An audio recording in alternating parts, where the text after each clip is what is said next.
Ibihe vyiza bakunzi ba Minembwe TV, uyu ni umwanya makuru ariko mbere yaho reka tubanze tubabwire zimwe mu ngingo z'ingenzi tugiye kugarukaho. Icyo duharanira amabuye y'agaciro kanyukwa wa AFC M23. Mbere muri gereza ya Bukavu hari abafungwa bagera ku 2300 bose baratoroka. RDC yashinze u Rwanda kugira umugambi wo guhirika ubutegetsi bwa Tshisekedi. Trump yasubije Zelensky winubiye kudatumirwa mu biganiro byo kurangiza intambara muri Ukraine. Mbere yuko tubarambure ano makuru katubabwire ko mu minsi yashize twabwiye ko M23 yamaze kugera mu mujyi wa Uvira, ariko mu mujyi wa Uvira hakomeje kumvikana amasasu menshi bigaragara ko itarabasha kuwukombora wose, nubwo bivuga ko yawugezemo. M23 ikomeje kugaba ibitero ku ngabo za FARDC cyane mu mujyi wa Uvira no mu nkengero zawo. Ubu FARDC ikaba yateye abaturage bo Minembwe ikoresheje indege ya drone. Igitero cyagabwe ku minsi 19 mu kwezi kwa kabiri uyu mwaka turimo, cyagabwe muri territoire ya Fizi muri secteur ya Nganja mu muhana witwa Igakanga. Turakomeza tugakurikirane iby'aya makuru tumenye ibyo ari byo, turaza kubabwira uko bimeze mu makuru yacu ataha. Ibi bibaye nyuma yaho M23 ikomeje kotsa igitutu ku ngabo za FARDC ndetse n'abazarendo hari mu mujyi wa Uvira, aho M23 imaze kugera muri uwo mujyi wa Uvira. Icyo duharanira amabuye y'agaciro kanyuka wa AFC M23. Umutwe wa M23 avuga ko uharanira uburenganzira bw'abanyekongo bicwa bazira uko bavutse. Watangaje ko intego ufite ari yo kubohora amoko yose y'abanyekongo batotezwa bakanacunaguzwa na guverinoma iyoboye iki gihugu. Ushimangira ko utari kugwanira amabuye y'agaciro. Umuvugizi wa AFC M23 Lawrence Kanyuka yabitangaje abanyamakuru ku minsi 18 y'uku kwezi kwa kabiri uyu mwaka turimo, ubwo yabahaga ishusho y'ibikorwa by'uyu mutwe umaze gukora ku kubohora abaturage ba Kongo bamaze imyaka myinshi bakandamizwa.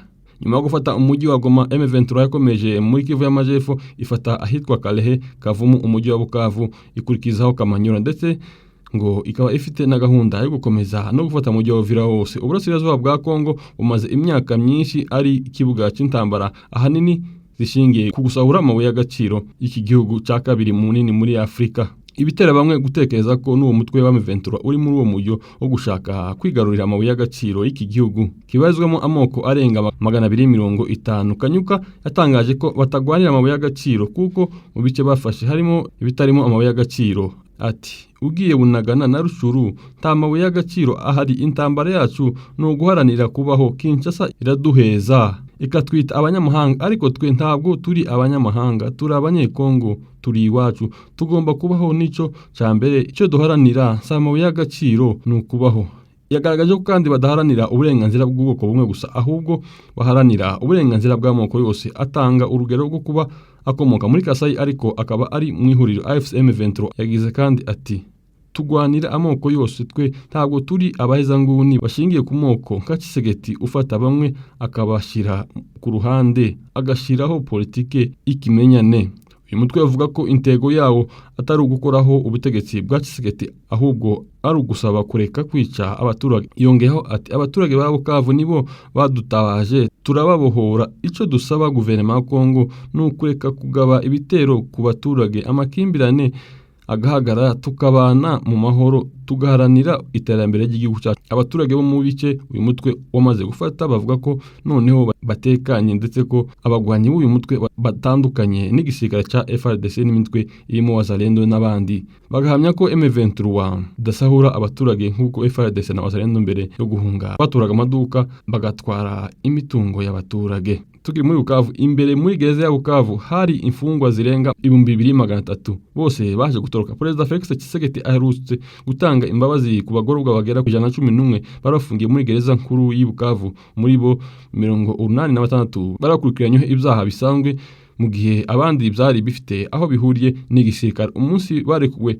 bahawe imbabazi batashe bonyine, ahubwo iryo joro ingabo za FARDC zafunguye gereza bo n'abandi barenga 2000 baratoroka. Gereza ya Bukavu iherereye mu mujyi rwagati hafi ya Place d'Independance, ahantu iherereye ikikijwe n'inzu z'abaturage. Hejuru yayo umuturage uri mu rugo rwe aba areba umuntu uri muri gereza ivyo ari gukora. Ni gereza ntoya yagenewe kwakira abantu nibura 500, ariko wa gatanu yarimo ku bantu barenga 2300. Abo bose nta numwe wigeze asohoka mu buryo busanzwe, ahubwo ubwo umutwe wa M23 wari ugeze i Bukavu, abasirikare ba FARDC bari bacunze iyo gereza bahise bayifungura, abantu bose baragenda. Nta muntu numwe uzi aho abo bantu baherereye. Umwe mu baturage uturiye gereza yavuze ko afite impungenge ko abo bantu bose bazasubira mu ngo zabo bakongera gukora ibyaha. reka dukomeze kuri iyi nkuru ivuga ngo RDC yashinje u Rwanda kugira umugambi wo guhirika ubutegetsi bwa Tshisekedi. Repubulika ya Demokarasi ya Kongo yahinduye imvugo ishinja u Rwanda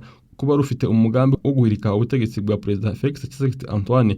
Kinshasa yazamuye ikirego gishya kuwa gatatu ku minsi 19 ukwezi kwa kabiri ubwo Minisitiri w'Ububanyi n'Amahanga Therese Kayikwamba wa Guinea yagezaga ijambo ku kanama gashinzwe amahoro n'umutekano mu muryango w'abibumbye. Aka kanama kateranye mu gihe inyeshyamba za M23 zikomeje kwigarurira utundi duce dutandukanye two mu burasirazuba bwa RDC, by'umwihariko mu ntara ya Kivu y'Amajepfo aho zigenzura ikibuga cy'indege cya Kavumu ndetse n'umujyi wa Bukavu na Kamanyola. Kayikwamba yanenze amahanga akomeje kutagira icyo akora ngo akumire icyo yise ubwicanyi bukorwa na M23 ndetse no kwagura ubuso bw'ubutaka uwo mutwe ugenzura. Ayisaba kufatira ibihano wo n'u Rwanda. Umukuru wa diplomasi yunzemo ko amakimbirane yo mu burasirazuba bwa RDC tagamije kwigarurira ubutaka bwa RDC no gusahura umutungo karemano wayo, ko ahubwo ari umushinga wateguwe n'u Rwanda ugamije guhirika ubutegetsi bwa Perezida Felix Tshisekedi.